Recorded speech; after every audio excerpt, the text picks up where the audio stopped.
Hey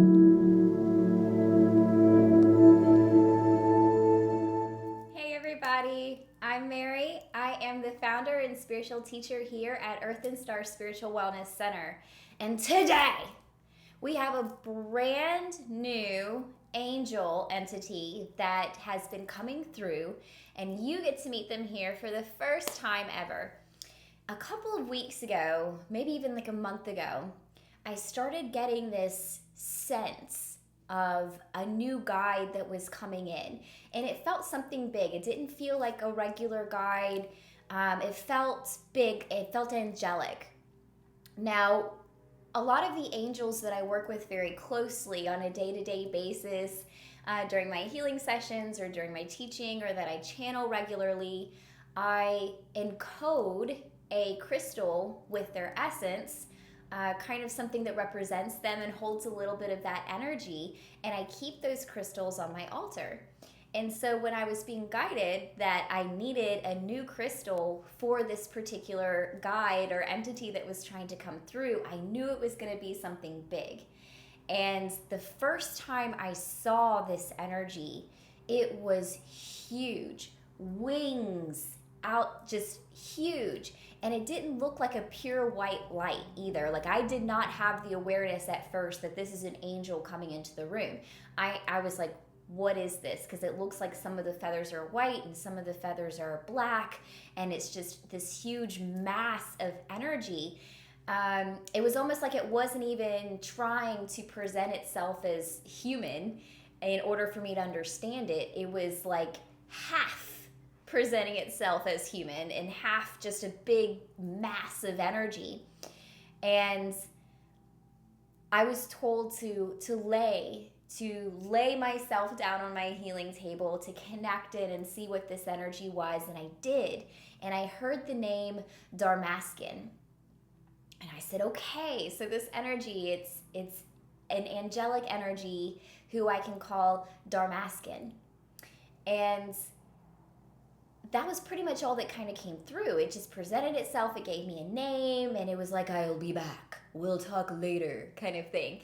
And weeks went by, and all of a sudden, one day, I'm in here, I get to my healing space pretty early. I do my meditation, my chanting, my connecting, my journey work for clients, and I'm sitting in my chair, and all of a sudden, I feel something come around me and physically touch me. It physically touched my arm, and I jumped and I got scared, and I opened my eyes and I looked around, and I realized it was Dharmaskin here with its wings around me, physically touching me.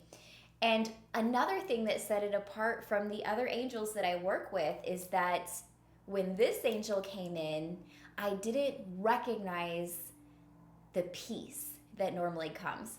So back up just a second. Those of you who have seen me with Dr. Gail, and her channel is Skywalking with Moon, that this is how I feel when aliens come into the room. Me and the aliens have a very standoffish kind of relationship. We work together, we communicate with each other, I bring messages from them. I have starseed energy, we do lots of healing work together, but their energy feels different to me. When their energy comes in, it's not some all-knowing, glowing light where I'm like, oh yes, I love you so much, come in, whatever you say is fine. No, these are actual souls from other dimensions. So when they come in, it's like having a strange person walk into your room, and I'm just like, why are you here? First off. Second, why are you talking to me? Because it's just a recognition of another person, another soul who just happens to be from another dimension. So we're seeing them more through the third eye than through our physical eyes. And this angel had the same feeling. A lot of the time when I meet when I meet aliens for the first time, or even when I'm around certain starseed energies, I'll get this jump and nervousness in my chest. It feels like anxiety, but it's really just me feeling those different dimensional frequencies. And so when Dharmaskin came through, I felt that jump, that fear, the who is here kind of energy. And so when it came back to me that day and wrapped his arms around me, I felt like I finally had the opportunity to channel this angel. It was ready to come in. It was ready to talk to me, to tell me a story. And so everything that we're going to cover today is from that channeling session. Darmaskin is not going to be sitting in my body today. I'm personally not ready for that yet, and I still have to get that crystal to help with the energy exchange of him being in my body. But I will share everything that I channeled during that sitting with Darmaskin. And I feel like he has important things to say. The reason that I didn't feel that familiarity as if he were this pure angel, the reason I felt like it was a soul, like I do with the aliens and things like that, is because this angel used to be incarnated on Earth, used to be in Earth energy. And he told me that one of his incarnations on Earth, he was Job from the Christian Bible, Job. And I thought that was very interesting. That's just one of his incarnations, but that was the last incarnation that he had on Earth before he went into angelic realms. So that led me into my next question was, can humans be angels? And can angels be humans? There's a lot of people out there who believe that angels were never souls. They never existed on Earth, that they're completely different entities all their own. And Job, Darmaskin, is kind of our yes man. Darmaskin said, yes, angels can be human and humans can eventually be angels. And this really resonated for me because I, within my own personal belief system, believe that we all come from source. We incarnate until we have experienced every possible frequency, every possible scenario, everything that there is to possibly experience, because we are the creator who has made creation, and now we are experiencing our creations until we have experienced everything that we have ever created, good, bad, ugly, and beautiful, and then we go back to source energy. So it makes sense to me that we would be dark energies, that we would be human, that we would be alien, that we would be angelic, and then we would go back to source. That makes sense to me, even if it's just in a very human, linear timeline kind of way, from dark to light, and everything in between. It just made sense that this was right. And what he said is that to understand how that's possible, you have to understand what an angel is. An angel is simply a pure frequency with a job. So when we think of angels, we think of different ones having different rays and different colors, and they do different things, right? Because we define these angels by their job, by what they do. And he said that angels specifically have finished their earth incarnations and those experiences, and they have learned how to become a pure frequency, and they bring that back for others. Now, the pure frequency thing, that stood out to me a little bit. And as humans experiencing all things, we understand that we are all things. We are all frequencies all at once.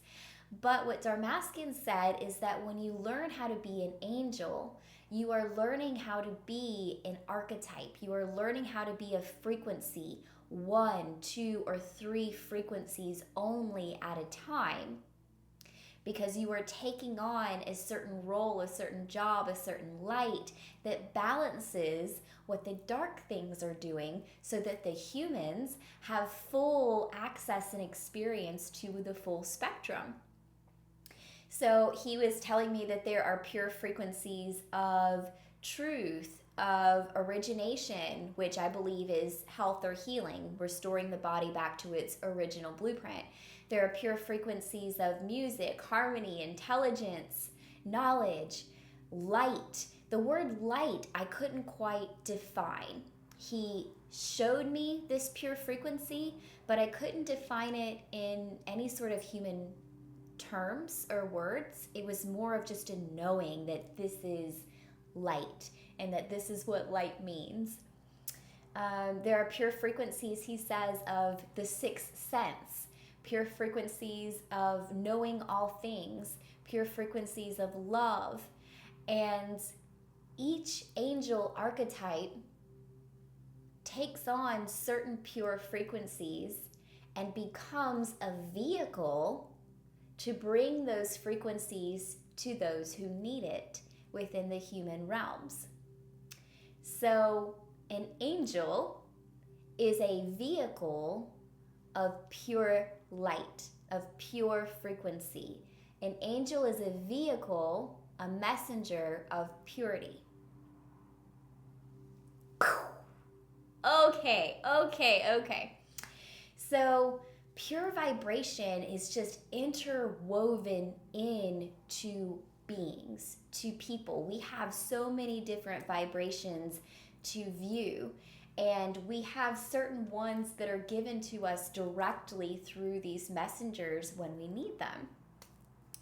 So then my mind got off on another little tangent. Okay, well, I can see how a human can go to be an angel, but how do angels come to be human? Because I feel like there are also people who believe that they're meeting angels in human bodies all the time.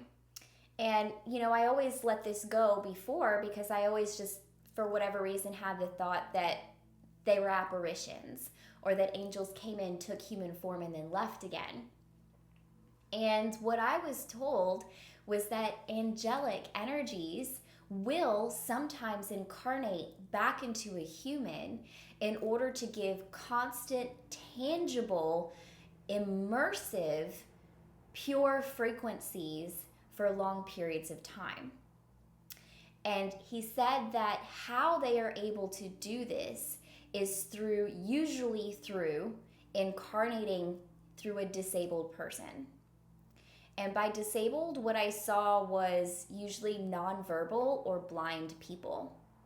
Now, we have a lot of knowledge nowadays of people or children being born on the spectrum, and a lot of them are nonverbal or have some sort of disease in the physical body that keeps them from being able to really speak or interact. And he said that most often, if they are going to incarnate into a human body to do their job long term, that these are the types of people that they choose. These are the bodies that they've chosen to incarnate into because they have the capacity to give those pure frequencies without imploding on themselves. And most often, these are the purest souls. If you really think about a Down syndrome person or somebody with multiple sclerosis or a child that's disabled in any sort of way, they tend to have very childlike personalities, a lot of innocence. They don't understand all of the evil and the darkness and sarcasm and different things that other people understand and engage in on a day-to-day basis. But these children, they just are pure light, they're pure frequency, and they're doing something for the collective as a whole when they incarnate, and they're doing something very specifically for the caregivers as well, for their homes, for their families. So, of course, then I was like, well, sometimes you can get pretty, people who are nonverbal or who aren't understood or who can't express their needs do become pretty frustrated and can throw temper tantrums even if they are angels. And he just kind of got offended by that and was like, so what? Angels aren't allowed to have feelings when they're humans? All humans have feelings. So I let that one go.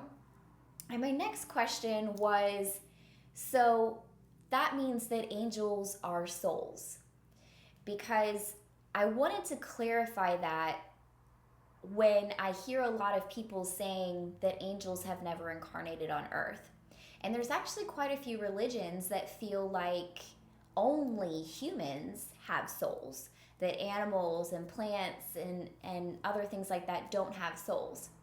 Interestingly, one of the sermons that I remember the most about my childhood church that I was raised in was when my pastor there said that we were, as humans, that we were above the angels, that we command the angels, that when we need something, we call in the angels and tell them, and we are in charge of them. And I remember that that was a very empowering sermon, surprisingly, because, you know, a lot of sermons, at least in the past and in the South, have been about condemnation and sin and how we're not good enough to be connected to God, and we have to go through all of these rituals in order to be cleansed enough to be in connection with God. But this one sermon, and gay people are bad. Oh my gosh, there's so many sermons we could go through. It's horrible. It's horrible. But this one sermon was just empowering. And I noticed the people around me like, amen, you know, like I'm in power here. I'm in control of something in my life that has to do with religion. And it just felt so good for them to get that power. But at the same time, that didn't really resonate with me. I just let it sit in the back of my head. And I realized after talking to Darmaskin that they are souls. You know, they have incarnated as human.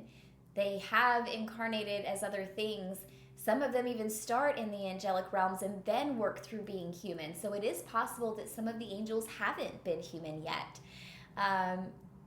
But they are souls. And their job or their purpose in their particular life is to be those pure frequencies, to be a vehicle for those pure frequencies and bring them into the humankind so that it's bringing that balance of duality to the humans to experience the full spectrum. But it doesn't make them slaves or servants or lower than. It doesn't make us better than. It doesn't make us more powerful than. So once again, this hierarchy here that's needing to be torn down, have how we all just work together as one and we are one. But he says, yes, angels are souls. Everything is a soul, and angels do have conscious awareness. We talked about how even plants have souls, but dirt, rocks, crystals, they all have souls, but they might not have conscious awareness that they are a soul. But angels do have a conscious awareness that they are a soul, that they have a purpose, that they're here to do certain things, and they also have free will. So very, very interesting with all of that. Let me see. What was my next question? Ooh, this was about, my next question had to do with why Darmaskin presented himself in this half light, half dark, almost gray-black kind of way, when we are used to angels being very light, very white, very pure. And he said, and I may have mentioned this in one of my other videos when I talked about Gabriel, but he said that even pure light, right-hand beings have an element of darkness to them. You cannot fully separate the light from the dark. It doesn't work. We can separate the high frequencies from the low frequencies, but there is still a connection. Within quantum physics, we know this to be true. So he says that even though he's a right hand, even though he is light, even though he is high vibrating because he's meant to do and bring purposeful frequencies from this spectrum of the dual sides, that he still is fully balanced on the inside as a soul, that he still understands and recognizes the death and the destruction and the need for rebirth. He understands the full cycle, so he still has that dark element to his light.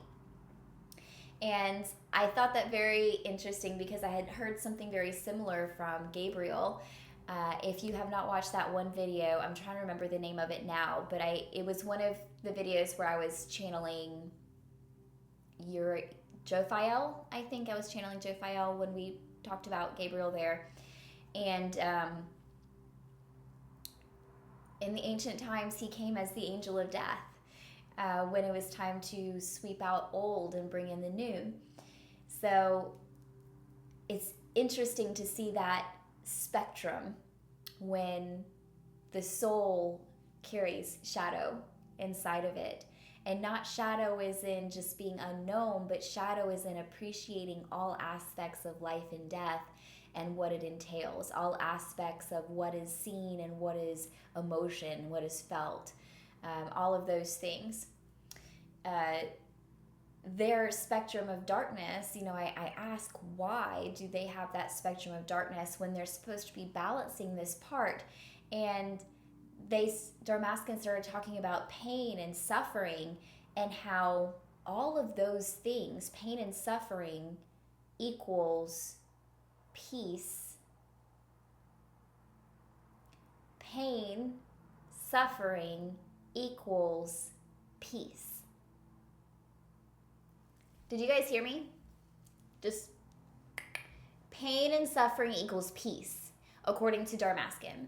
Darmaskin says that only through going through those dark things, through the pain, through the suffering, do we learn detachment from all personal needs, where we can find peace.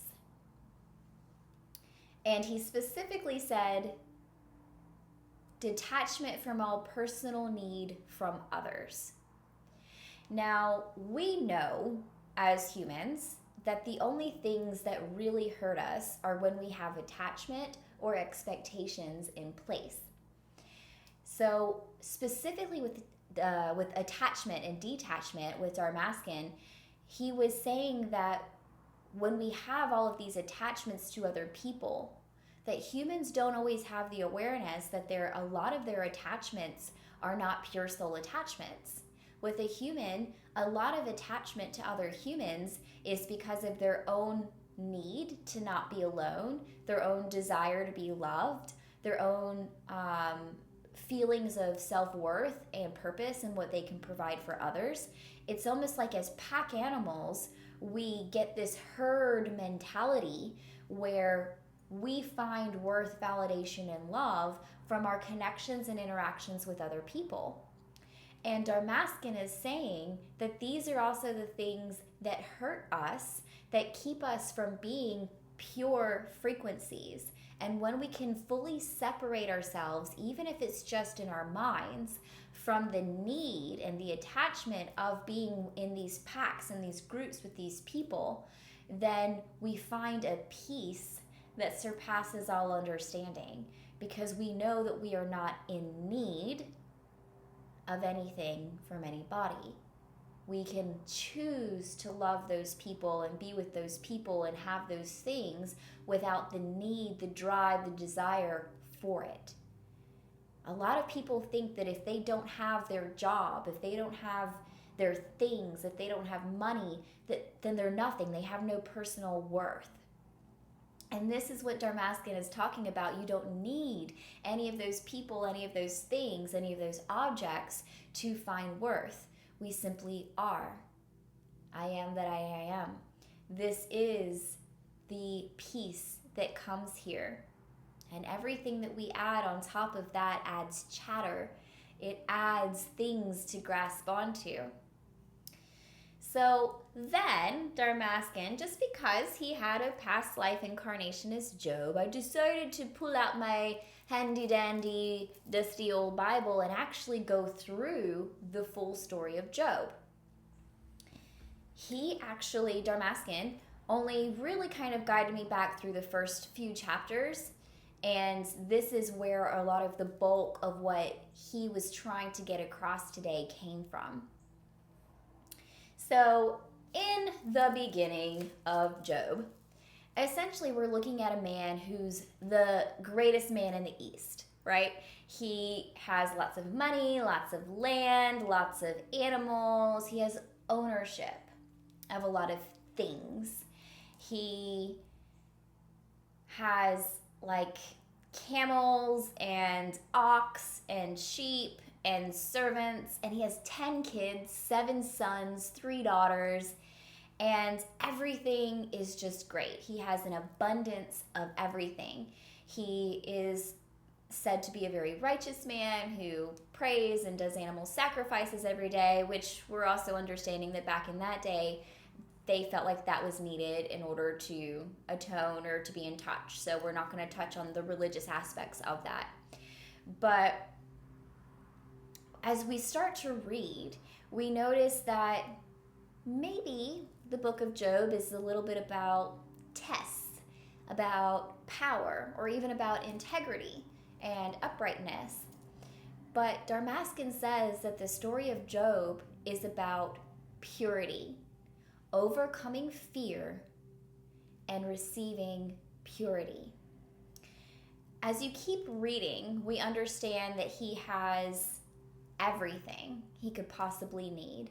And he's always in this state, it appears to me, he's always in this state of worry, of fear. Every day he goes out and he prays that his children, who like to just hang out and party and do their thing, he goes and prays and does 10 animal sacrifices every day because he just feels like his children might sin against God. They might do something that's not pure, that's not holy, and he wants to make sure that they're covered. So he's always out there praying and carrying on every single day for fear of his children, fear of his family, fear of all of these things that he holds. Now, there's a whole element here of good, evil, God, Satan. There's an entire element here of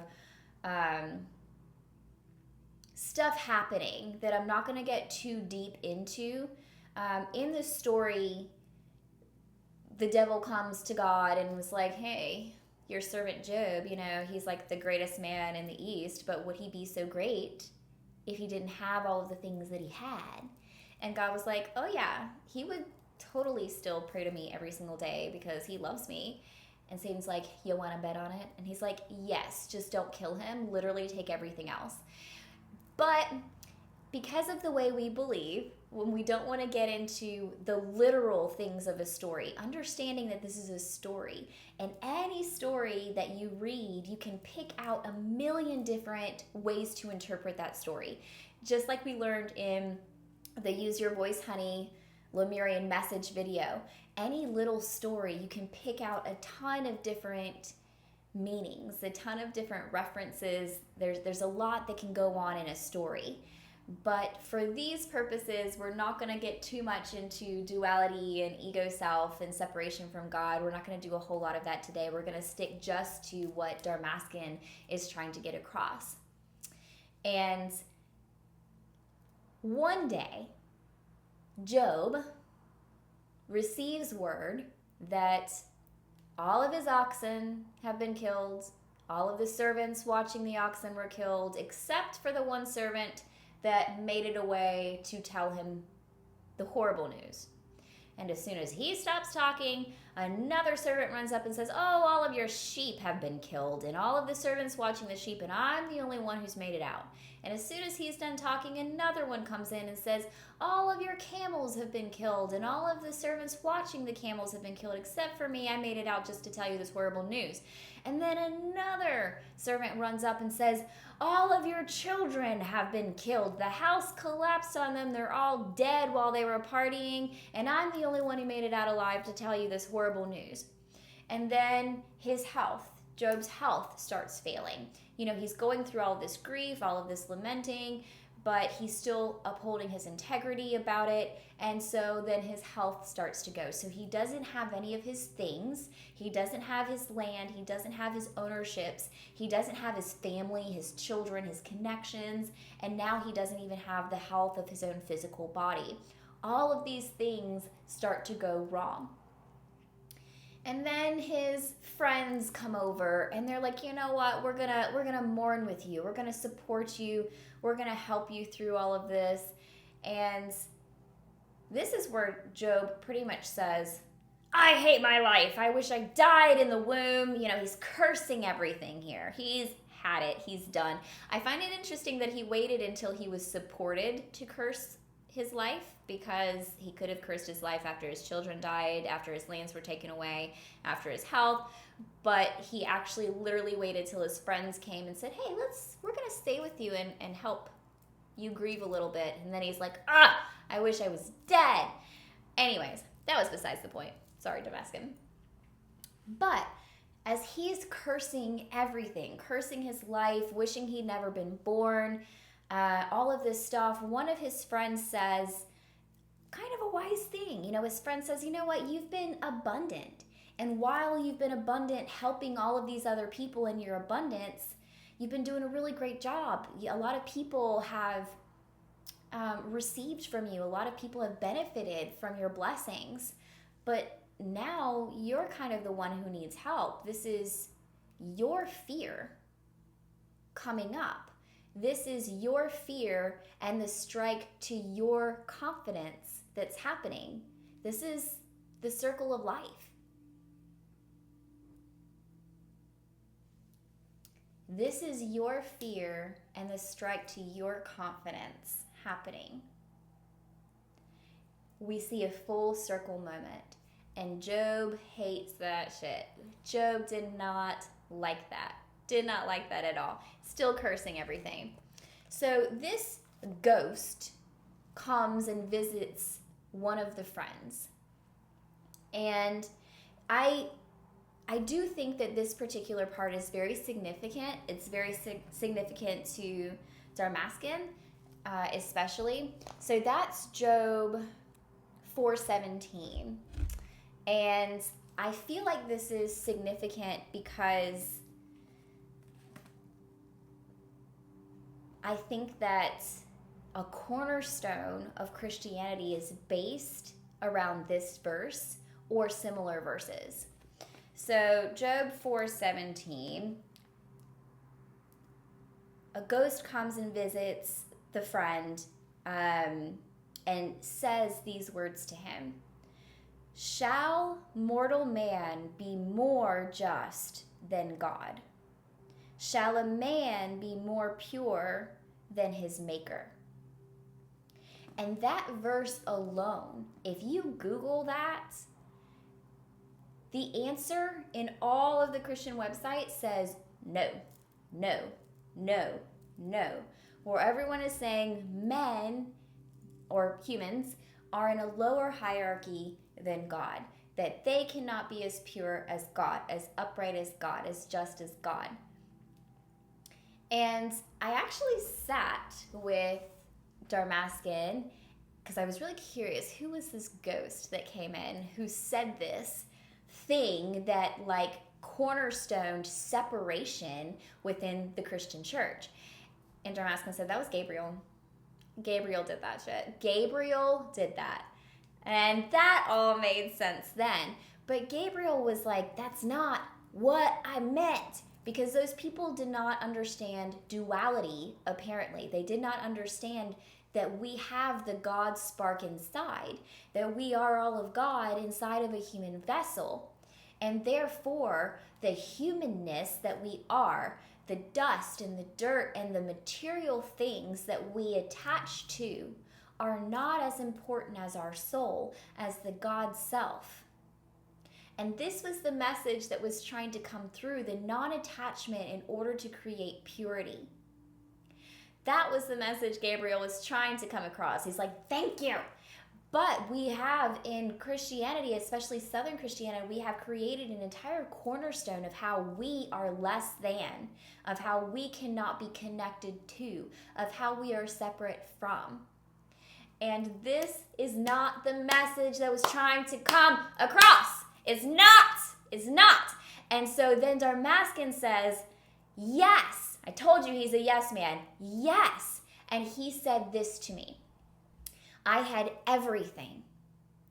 And in so having everything, I would begin to create fear for myself and my family. The mind destroys itself when complacent. Cleanse the mind of fear through non-attachment. Be okay with letting it all go. All people, all things, trial by fire and wind, he says.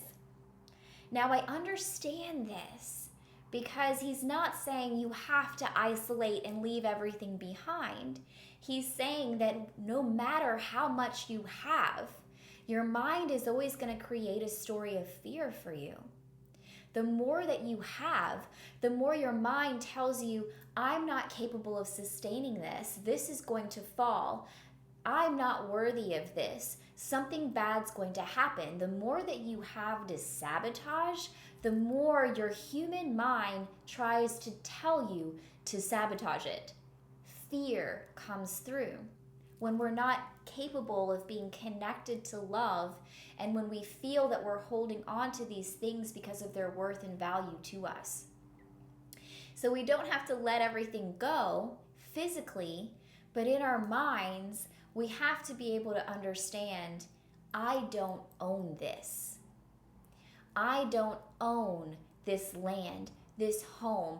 I don't own my children. I don't own my husband, my wife, my partner.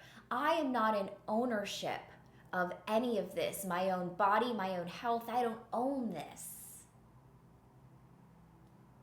And I'm okay and still God if I have none of it.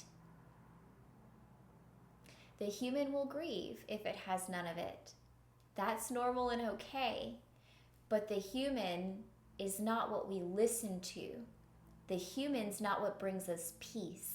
The human is the part of us designed to try to control, to try to keep safe, to try to grasp on. And the whole message here is that we are not our humans. We are not our human self. So this is not what we're supposed to be listening to. We have to just be okay with knowing we don't own this and being able to let it all go.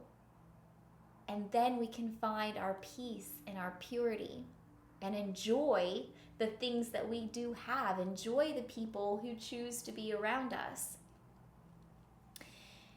This trial by fire and wind, that felt a little thick to me because we know that wind quite often is thought and fire is transformative. So transforming the mind, that's a whole subject in itself. Like I said, it felt very thick, but you get what's coming through around that. Then he said, once it all was gone, I grieved, meaning he cursed. He cursed everything. He cursed his life. But my eyes were open to the impurities of the world: death, cycles, hunger, starvation, cruelty, injustice, destruction. And I knew in this way we were all becoming purified. Because what's left to give but love?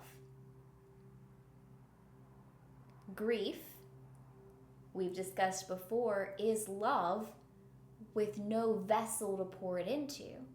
So even grief itself is a form of love.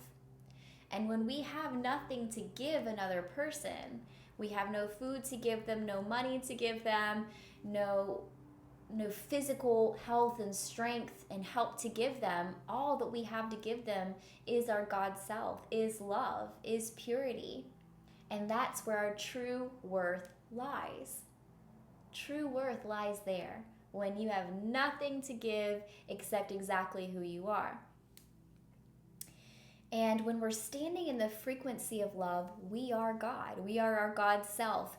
We learn to purely see and feel individual frequencies. He said, God was creating of me an angel. In that moment where he lost everything, trial by fire, he was being purified, coming down to the bare bones of his God self. Once again, I'd like you to see this as a story, not an actual event, just for the purpose of this. Because when we see it as a story, we can see all the different layers and elements within and begin to pick out parts that can fit into our lives that we can apply. And we know that once we can come back to our God selves, that we can begin to be aware. We have peace and we're aware of the pure frequencies that are there. We can learn what pure love feels like, what pure worth and confidence is, what pure healing looks like. All of the music, the harmony, everything that is pure rests and resides within our God self. And this is the purification process. I don't necessarily like the Webster definitions of purity, because to purify something implies that it wasn't whole or worthy to begin with. But purity simply means without blemish. I want to look it up. I want to look this up. I'm going to look up that word purity because I feel like there's something there. Let me see. Purity definition.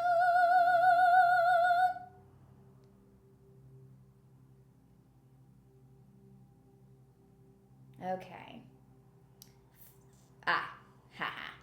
Freedom from adulteration. Freedom from adulteration or contamination. Now, the second definition of that is freedom from immorality. No one gives a crap about that. That's not real. You want to talk about sin, go to my sin video. Freedom from adulteration or contamination. This is a big deal because adulteration is dilution. Adulteration is the act of making poor quality by adding other substances. So when we are a lot in our human self, where we have a lot going on, we're in our human ego minds, when we're not in our God self, we are diluting our frequencies with the things of the earth. And that's not bad. We want to experience everything. But when we are being purified, all it's doing is bringing us back to that God self. It's undiluting our frequencies, our energies. Everything we're letting go of is purifying, is letting go, is taking away the dilution. It's making us stronger, more powerful, more... What's the word where you have a whole lot of punch in one little drop of something? You know what I'm talking about. We're just more powerful when we're in our full strength and when we're undiluted.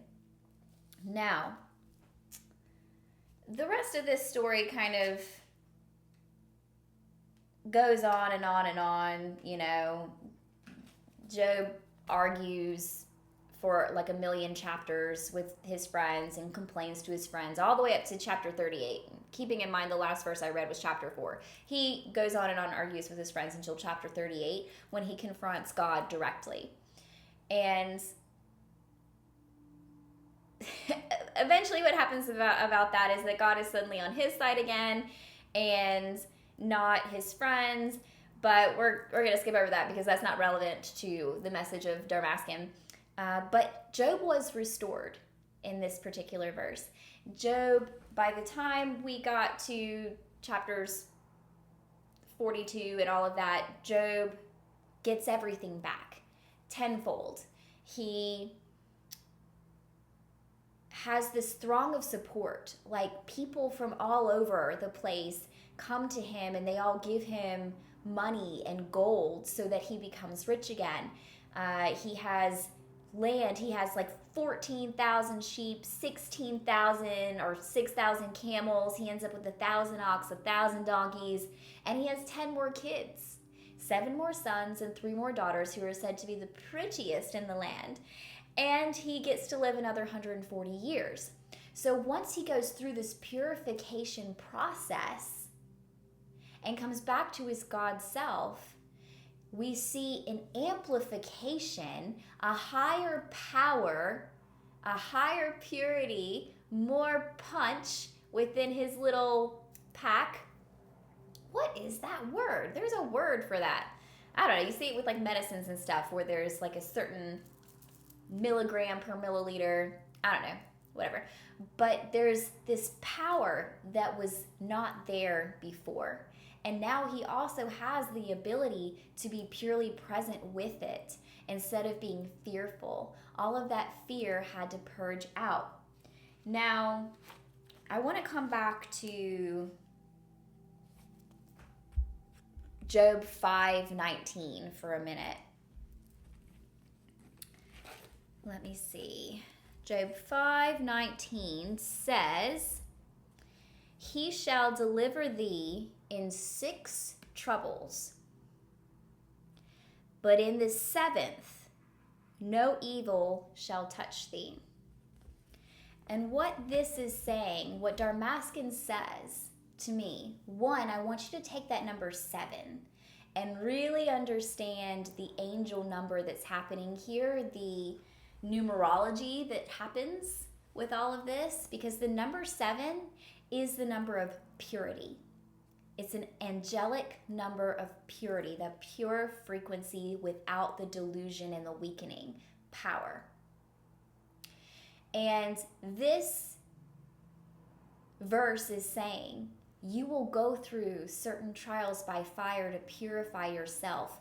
But once you hit the purification, that number 7, you will become powerful, pure. You are that angel energy. You are what you need to be. And this, I was told, is the ascension process. We're going to get to ascension later, because not only has that come up in this video, but it ended, that word ascension ended the last video. So guess what? We're about to get into some crazy stuff about ascension and the ascension process. Now, that word in Hebrew is Shiva, S-H-E-V-A. And that Hebrew word means perfection. So this purification, that number 7, it has to do with the purification process leading us into ascension. And if you think about 7, we're going to get into this in the next video, I have a feeling. But what are there 7 of? I mean, there's 7 chakras, first off. There's 7 vials of wrath. There's 7 churches. There's 7 seals on the books in Revelation. So there's 7. 7 is this number of perfection. So we'll get into all of that next time. But I just really wanted to introduce you to Damascus, to understanding his prior incarnation as Job and what his story was actually trying to get across, and how we can apply the purification process into our own lives. Let's have an iced fun. This first one is called Cleopatra.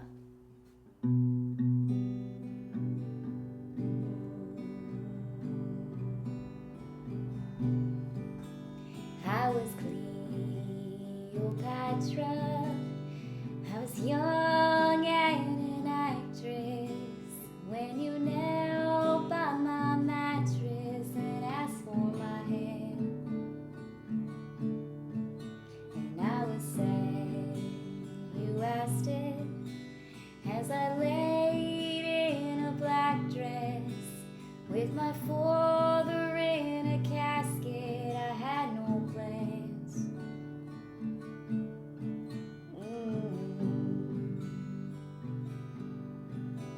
And I left the footprints, the mud stained in the carpet, and it hardened like my heart did when you left town. But I must admit it, that I would marry you in an instant. Damn your wife, I'd be your mistress to have you around. But I was late for this, late for that, late for the love of my life. When I die alone, when I die alone, when I die alone.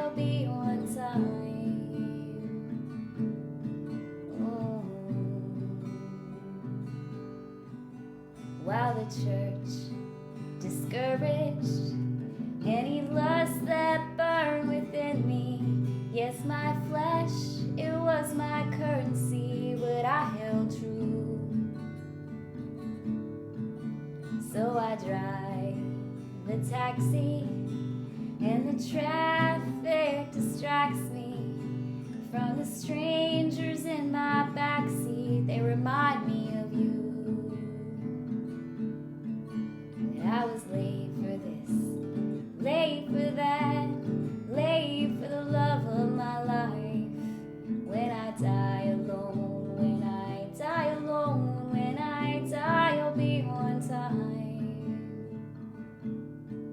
And the only gifts from my Lord were a birth and a divorce. But I've read this script and the costume fits, so I have played my part. I was Cleopatra, I was taller than the rafters, but that's all in the past now, gone with the wind. Now a nurse in white shoes leads me back to my guest room. It's a bed and a bathroom and a place for the inn. I won't be late for this, late for that, late for the love of my life. When I die alone, when I die alone, when I die, I'll be on time.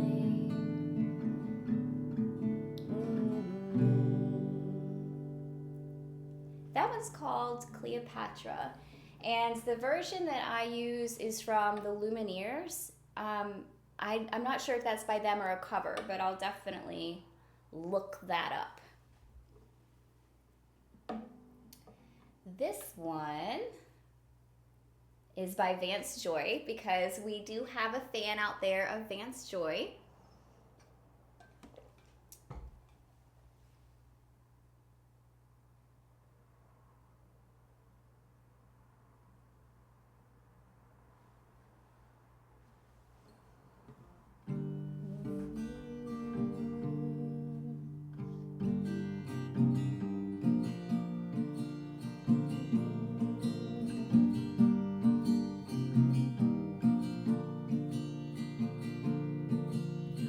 Talking like we used to do. It was always me and you, shaking up and shipping out. Check me in and check me out. Do you like walking in the rain? When you think of love, do you think of pain? You can tell me what you see. I will choose what I believe. Hold on, darling. This body is yours. This body is yours and mine. Hold on, my darling. This mess was yours, now your mess is mine.